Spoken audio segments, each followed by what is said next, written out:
आज हम लोग डिस्कस करने वाले हैं फोरफिचर ऑफ शेयर पे। देखो, इश्यू ऑफ शेयर का सबसे इंपॉर्टेंट पार्ट है forfeiture of share. Forfeiture of share means cancellation of share. आपको पता है जब कंपनी शेयर इश्यू करती है मार्केट में तो शेयर होल्डर शेयर लेते हैं, लेकिन कुछ शेयर होल्डर ऐसे होते हैं जो अपनी respective call like allotment, first call और फाइनल कॉल का पेमेंट नहीं कर पाते हैं। तब उस केस में क्या होता है कि कंपनी के डायरेक्टर्स जो होते हैं वो एक लीगल प्रोसीजर है जो आर्टिकल ऑफ एसोसिएशन में मेंशन रहता है कि वो नोटिस प्रोवाइड करते हैं शेयर होल्डर्स को कि वो अपने कॉल्स के अमाउंट पे कर दे, एरियर के अमाउंट, और तब भी वो अगर पे नहीं करते हैं तो कंपनी के डायरेक्टर्स के पास ये राइट होता है कि वैसे शेयर होल्डर जिनका अमाउंट एरियर हुआ कॉल्स में उनके शेयर को फोरफिट कर ले, मीन्स उनकी कैपिटल को कैंसिल कर दे। तो process of cancellation of capital को हम लोग फोरफिचर ऑफ शेयर कहते हैं।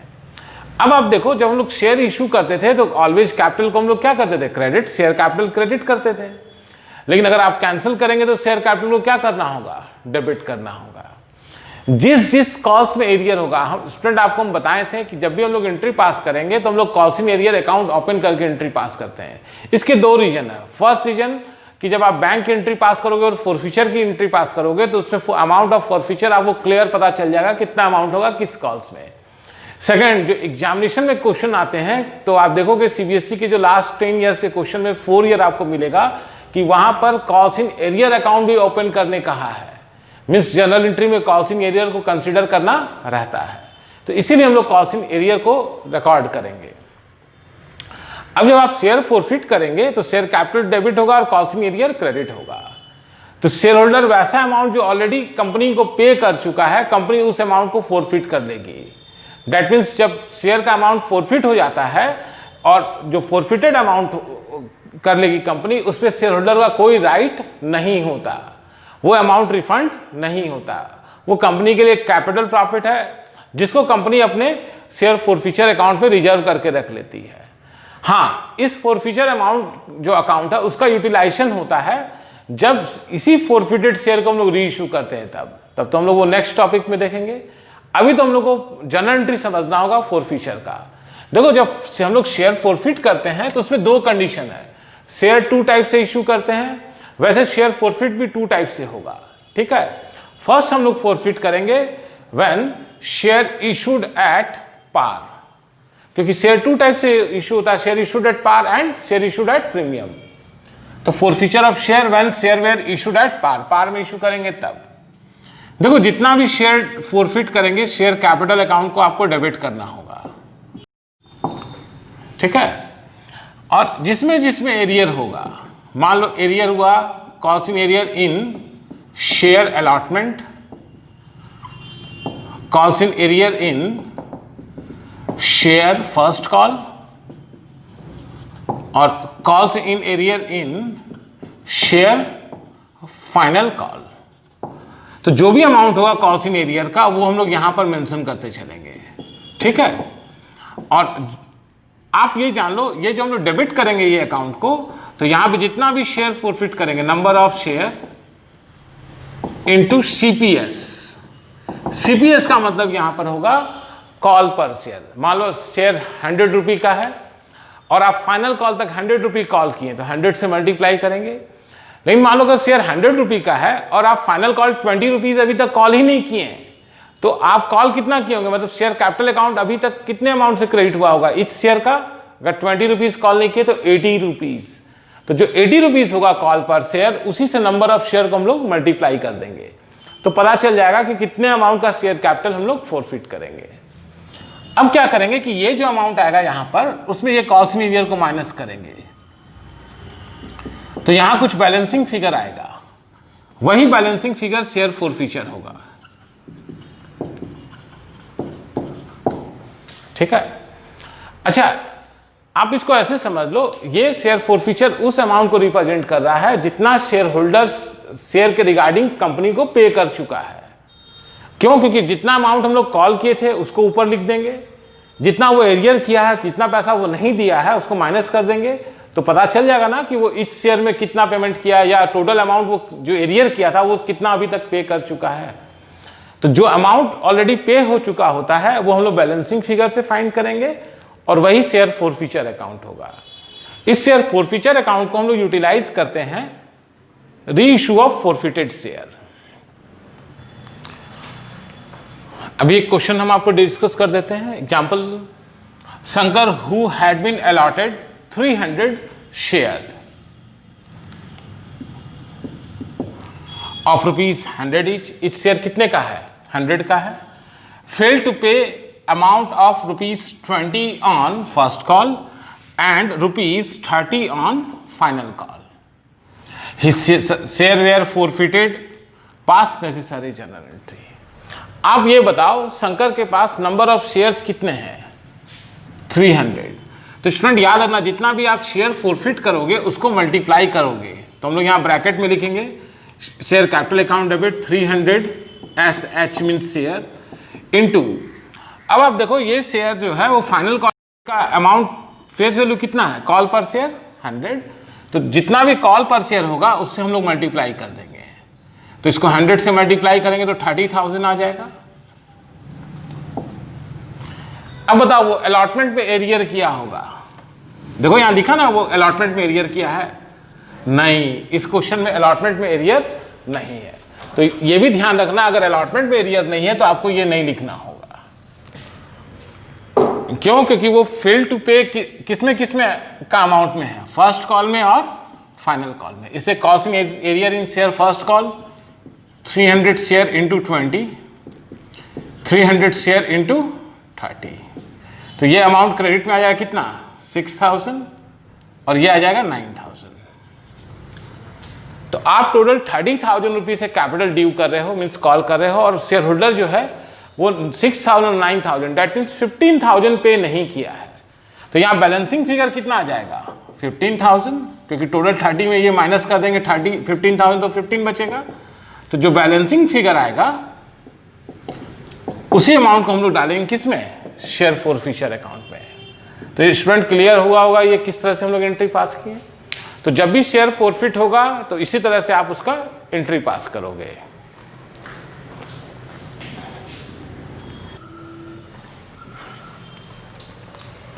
देखो फोरफिचर ऑफ शेयर के बाद इसी का नेक्स्ट टॉपिक है री इशू ऑफ फोरफिटेड शेयर। मान लो किसी शेयर होल्डर के पास शेयर्स था, आप कंपनी तो फॉरफिट कर ली, लेकिन कंपनी के पास ये भी राइट होता है कि जो शेयर वो कैंसिल कर चुकी है उसको वापस मार्केट में इशू कर दे। तो मार्केट में शेयर इशू करने के लिए वो री इशू करेगी शेयर्स को, क्योंकि पहले तो शेयर इशू हुआ था फिर फॉरफिट कर लिए, अगेन जब मार्केट में देंगे तो उस प्रोसीजर को कहेंगे री इशू ऑफ शेयर। देखो जब भी कंपनी शेयर इशू करेगी तो ऑब्वियसली उसको अमाउंट रिसीव होगा। तो लोग कौन सा अकाउंट को डेबिट करेंगे? बैंक अकाउंट डेबिट, जितना भी अमाउंट रिसीव कर लेंगे। और जनरली ऐसे शेयर डिस्काउंट में इशू होते हैं। तो याद रखना डिस्काउंट के बदले हम लोग जो भी अमाउंट यूज करेंगे वो किसका अमाउंट यूज करेंगे? शेयर फोरफिचर का। मान लो 10 रुपये का शेयर है, 100 रुपये का शेयर है और आप 80 रुपीज में री इशू करते तो कितना डिस्काउंट दे दिए? 20 रुपीज पर शेयर। तो जो डिस्काउंट हो गया उसके लिए हम लोग कौन सा अकाउंट को यूज करेंगे? शेयर फोरफिचर। और 2 आ जाएगा क्रेडिट में शेयर कैपिटल। अच्छा एक और बात, मान लो कंपनी प्रीमियम में शेयर को री इशू करेगी, तब कोई दिक्कत नहीं है। तब यहां पे लिखेंगे bank account debit to share capital account, और पता है सिक्योरिटी प्रीमियम रिजर्व को हम लोग क्रेडिट करते हैं तो एसपीआर क्रेडिट हो जाएगा। तो जब क्वेश्चन आएगा तो उस पर भी हम लोग डिस्कस करेंगे। स्टूडेंट जब शेयर हम लोग फोरफिट करने के बाद री इशू कर देते हैं तो जो भी बैलेंस बचा रह जाएगा उस अमाउंट को हम लोग ट्रांसफर कर देंगे कैपिटल रिजर्व में। ठीक है, share after reissue of forfeited share जो भी बैलेंसिंग फिगर होगा शेयर फोरफिचर अकाउंट का उसको आप कहां ट्रांसफर कर दोगे? Capital reserve. तो नेक्स्ट एंट्री हम लोग पास करेंगे share forfeiture account debit to capital reserve. तो हम लोग एंट्री पास कर लेंगे share forfeiture account debit to capital reserve. देखो हेडिंग लिखोगे after reissue of forfeited share balance of share forfeiture account transfer to capital reserve. ठीक है, अब ओवरऑल इस क्वेश्चन को हम लोग डिस्कस कर देते हैं। तो मान लो अभी आपको एग्जांपल बताए थे 300 शेयर था 100 रुपये का, वो 20 और 30 करके पे नहीं किया तो बैलेंस हम लोग फोरफिचर में ले गए थे। अब मान लो क्वेश्चन में ये इंस्ट्रक्शन है कि 300 शेयर हम लोग री इशू कर दे रहे हैं 80 रुपीज करके। 300 इंटू 80 24,000 आप अमाउंट रिसीव कर लोगे। आप डिस्काउंट कितना दे दोगे, डिस्काउंट का अकाउंट, तो 300 शेयर में इस शेयर कितने का था 100। क्वेश्चन के इंस्ट्रक्शन के अकॉर्डिंगली मान लो आप री इशू कितना में कर रहे हो 80 में, तो डिस्काउंट आ जाएगा 40 रुपीज़। समझ में आया कैसे लाए 40? गलत, डिस्काउंट आएगा 30 रुपीज़। 30 ना आएगा, नहीं, 100 का शेयर है और 80 रुपये में री इशू करेंगे तो डिस्काउंट 20 रुपीज़ आएगा। तो 300 को 20 से मल्टीप्लाई करेंगे तो कितना अमाउंट आ जाएगा 6000, और टोटल शेयर कैपिटल पता है आपका यहाँ पर 30,000 था, तो वो क्रेडिट में 30,000 आ जाएगा। स्टूडेंट इसी तरह अब आप सबसे इंपॉर्टेंट पार्ट इसका देखोगे कि यहाँ पर फोरफीचर का बैलेंस कितना था 15,000 और डिस्काउंट हम लोग कितना यूज किए 6,000। तो हम बताए थे शेयर को री इशू कर देने के बाद जो भी शेयर फोरफीचर का बैलेंस बचेगा वो आपको ट्रांसफर करना है किस में, कैपिटल लेजर में। तो आप 15,000 में 6,000 माइनस कर दोगे तो बचेगा कितना 9,000। ये अमाउंट आपका चला जाएगा कैपिटल लेजर में। तो इस तरह आपका फोरफीचर ऑफ शेयर और री इशू ऑफ फोरफिटेड शेयर ये दोनों टॉपिक कवर हो जाता है।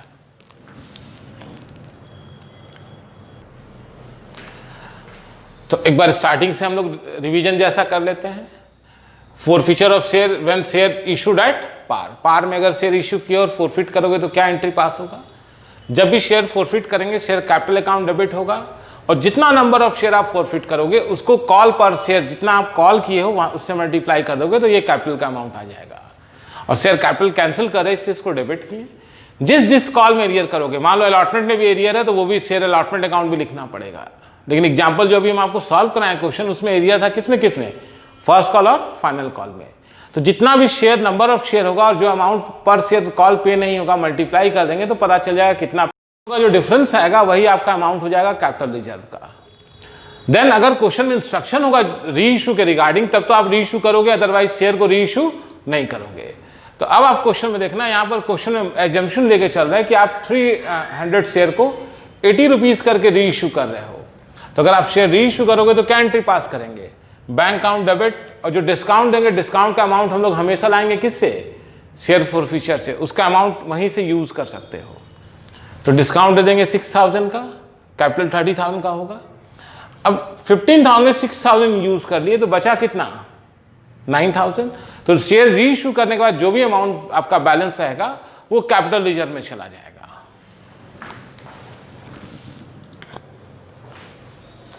अच्छा एक और आप बात समझ लो, ये जरूरी नहीं कि आप जितना शेयर फोरफिट करोगे उतना ही री इशू करोगे।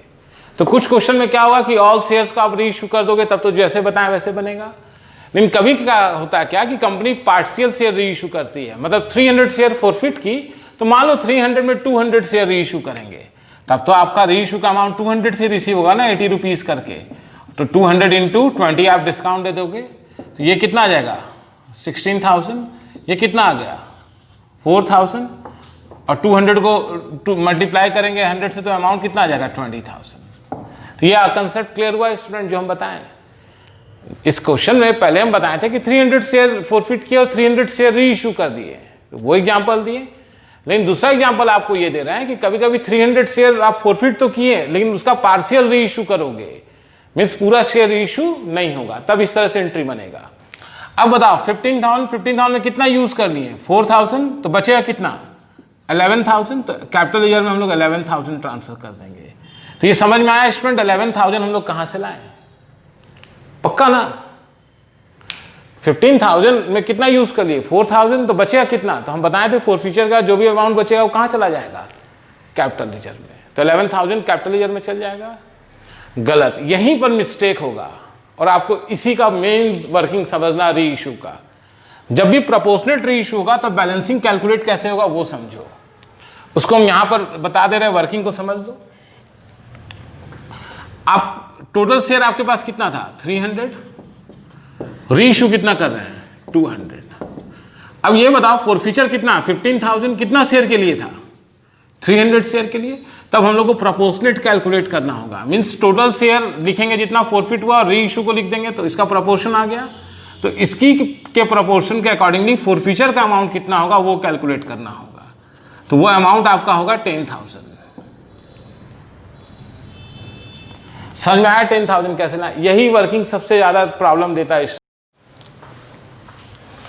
ओके इसकी वर्किंग को हम लोग एक और तरीके से सॉल्व कर सकते हैं, ये व्हेन और व्हाट का रूल से। इसमें क्या करना होगा कि आपको शेयर मेंशन करना होगा 300, तो बताओ 300 शेयर के लिए हम लोग फोरफीचर का अमाउंट कितना फाइंड किए थे, यहाँ पर बैलेंसिंग फिगर 15,000, रीइश्यू कितना शेयर कर रहा है 200 के लिए फोरफीचर व्हाट, तो व्हाट इक्वल टू जब आप कैलकुलेट करोगे तो यही सेम फॉर्मूला लगेगा, 200 उसको मल्टीप्लाई करेंगे कितना से 1500 से और डिवाइड कितना से देंगे 300 से। तो इस तरह जब आप अमाउंट कैलकुलेट करोगे तो आपका अमाउंट भी आ जाएगा 10,000। तो ये क्लियर हो गया होगा लॉजिक कि हम लोग कैसे प्रोपोर्शनेट अमाउंट लाएंगे। तो अगर आप टोटल शेयर रीइश्यू करोगे तो टोटल फोरफीचर से हम लोग डिस्काउंट का अमाउंट माइनस कर देंगे, लेकिन अगर पार्शियल शेयर रीइश्यू करेंगे तब आप प्रोपोर्शनेट अमाउंट कैलकुलेट करोगे, तब ये अमाउंट कैलकुलेट होगा कितना 6,000। तो हम आपको शुरू में बताए थे 11,000, तो वो आपके समझने के लिए था कि वो गलत बताए थे, तो आपको अब याद रहेगा कि हम लोग कैसे कैलकुलेट करते हैं।